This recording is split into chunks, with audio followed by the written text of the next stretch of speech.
मित्रांनो, कधी तुमच्यासोबत असं झालं आहे का की तुम्ही कोणाच्या तरी विचारात तासनतास घालवता, पण समोरच्या व्यक्तीला तुमची साधी ओढही वाटत नाही.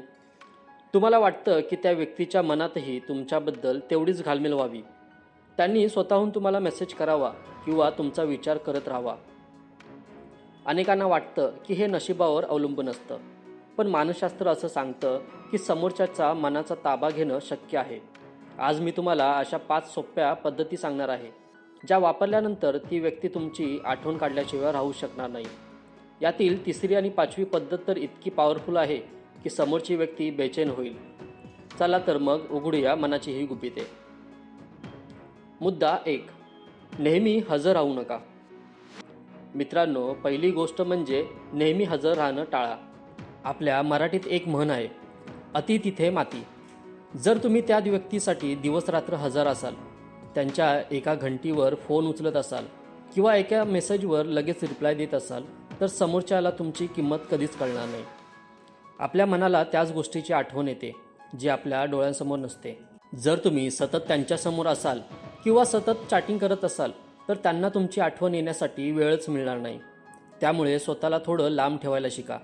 स्वतःच्या कामात व्यस्त राहा. जेव्हा तुम्ही थोडा वेळ त्यांच्यापासून लांब जाता, तेव्हा त्यांच्या मनात प्रश्न निर्माण होतो.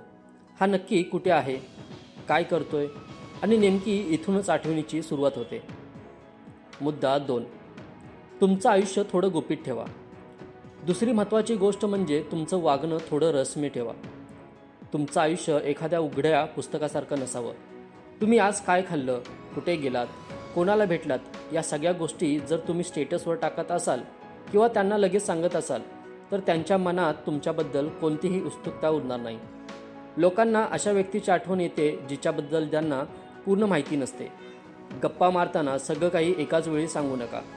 थोडं सांगा आणि थोडं राखून ठेवा. जेव्हा तुम्ही समोरच्याला तुमच्याबद्दल विचार करायला लावता, तेव्हा ते तुमच्या आठवणीत जास्त गुंतत जातात. मित्रांनो, पुढचे 3 मुद्दे तर अजून जास्त महत्त्वाचे आहेत, जे ऐकल्यावर तुम्हाला समजेल की समोरच्याच्या मनाचा ताबा कसा घ्यायचा. जर तुम्हाला असेच माहितीपूर्ण आणि सायकोलॉजीच्या आधारित व्हिडिओ आवडत असतील, तर आत्ताच आपल्या मनाची गुपिते चॅनलला सबस्क्राईब करा. कारण या चॅनलवर मी तुमच्या मनातील प्रश्नांची उत्तर अगदी सोप्या भाषेत देत असतो. तुमच्या एका सबस्क्राईबमुळे मला अजून चांगले व्हिडिओ बनवायला खूप मोठी प्रेरणा मिळते. चला आता वळूया आपल्या तिसऱ्या आणि सर्वात प्रभावी मुद्द्याकडे. मुद्दा 3. स्वतःच्या जगात आनंदी राहायला शिका. तिसरा मुद्दा म्हणजे तुमचं स्वतःचं जग. मित्रांनो, जर तुमचं संपूर्ण आयुष्य त्या एका व्यक्तीसाठी फिरत असेल, तर तुम्ही त्यांना कंटाळवाणे वाटू लागता. याउलट जेव्हा त्या व्यक्तीला दिसतं की तुम्ही तुमच्या मित्रासोबत मजा करताय, तुमचे छंद जोपासताय किंवा तुमच्या कामात प्रगती करताय, तेव्हा त्यांना तुमची ओढ वाटू लागते. त्यांना हे जाणून द्या की तुम्ही त्यांच्याशिवाय खुश आहात. जेव्हा लोकांना कळतं की तुम्ही स्वतंत्र आहात आणि तुमच्या आनंदासाठी तुम्ही कोणावरही अवलंबून नाही, तेव्हा त्यांना तुमच्या सहवासाची जास्त गरज भासते. तुमच्या आनंदाचे फोटो किंवा तुमची प्रगती बघून त्यांना तुमची आठवण नक्कीच येईल. मुद्दा 4. खुणा सोडून जा. चौथा मुद्दा खूप मजेशीर आहे. याला आपण म्हणू शकतो आठवणींच्या खुणा. एखादी विशिष्ट गाणी, एखादा विशिष्ट सुगंध किंवा एखादी खास जागा तुमच्याशी जोडून घ्या. उदाहरणार्थ, जर तुम्ही त्यांच्यासोबत असताना नेहमी एक विशिष्ट परफ्यूम वापरत असाल, तर भविष्यात जेव्हा कधी त्यांना तो सुगंध येईल, तेव्हा त्यांचं मन सर्वात आधी तुमची आठवण काढेल. आपलं मन गोष्टी साठवून ठेवताना वासांचा किंवा आवाजाचा आधार घेतं. त्यामुळे काही खास सवयी किंवा खास शब्द त्यांच्या मनात तुमच्या नावाने पक्के करा. मग तुम्ही सोबत नसतानाही आजूबाजूच्या गोष्टी त्यांना तुमची आठवण करून देईल. मुद्दा 5.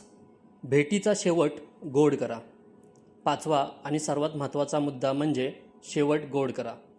मानसशास्त्रानुसार आपली स्मरणशक्ती संपूर्ण भेटीपेक्षा त्या भेटीच्या किंवा संवादाचा शेवट कसा झाला हे जास्त लक्षात ठेवते. म्हणून जेव्हा तुम्ही त्यांना भेटता किंवा फोनवर बोलता, तेव्हा शेवट नेहमी सकारात्मक आणि उत्साही करा. जर तुमचा शेवटचा संवाद आनंदाचा असेल, तर समोरच्या व्यक्तीच्या मनात तुमची प्रतिमा नेहमी हसरी राहील. जेव्हा तुम्ही फोन ठेवता, तेव्हा त्यांना असं वाटलं पाहिजे की अजून थोडा वेळ बोलायला हवं होतं. ही अधुरी इच्छा त्यांना तुमची आठवण काढायला भाग पाडते. तर मित्रांनो, ही होती ती गुपितं, जी कोणालाही तुमची आठवण काढायला भाग पाडतील. लक्षात ठेवा, कोणाचे गुलाम बनून राहण्यापेक्षा स्वतःचं व्यक्तिमत्व असं घडवा की लोकांनी तुम्हाला विसरणं अशक्य होईल. तुम्हाला हा व्हिडिओ कसा वाटला कमेंट्समध्ये नक्की सांगा. मी तुमच्या प्रत्येक कमेंटची वाट पाहतोय. व्हिडिओ आवडला असेल तर शेअर करा आणि आपल्या मनाची गुपिते चॅनलला सबस्क्राईब नक्की करा. धन्यवाद.